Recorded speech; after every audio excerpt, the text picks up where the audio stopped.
ఎలక్షన్లనే మస్తు చూసిన 50 ఇళ్లలో పార్టీలకు వెళ్తే ఓడతాయి. ఇంత మాయలం ఏడాది లోపలనే కాంగ్రెస్ పార్టీ దొరికితే కొడతాం రానంత గొప్పగా ఏడాది. ఇంకా వాళ్ళ బొంద తెలివికి నిన్న వారి పార్టీడే మంది పెట్టలు అదేందో పోలింగ్ పెట్టిన వాడు చూసిరా మీరు? ఆ పోలింగ్ పెడితే 70% మనకు వచ్చింది, 30% మనకి. వాడు పెట్టింది మనం పెట్టింది కాదు. 75 ఇది పరిస్థితి. అదే నేను ఏమంటున్నా అంటే ఫామ్ హౌస్ అంటే ఏముంటది, వారి ఉంటుంది, మాకు ఉంటుంది, అల్లం ఉంటుంది.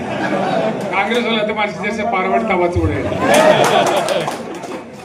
లంగత. దీన్ని ఫామ్ హౌస్ అని మనం బదనాం చేసి అంతే కదా. నేను ఏమంటున్నా అంటే అన్ని మప్పులు వీడిపోయినట్టు ప్రజలకు అన్నీ తెలిసిపోతున్నాయి. మంచి ఏంది, చెడ్డ ఏంది, ఏం జరిగింది అన్నీ ఇంకా ఘోరమైతుందని చెప్తున్నా. వీళ్ళ తెలివితక్కువతనానికి ఏమైంది? నిన్న మొన్న రిపోర్ట్ వచ్చింది. Comptroller and auditor general of India అని కాగ్ అంటారు దాన్ని. కాగ్ రిపోర్ట్ వచ్చింది.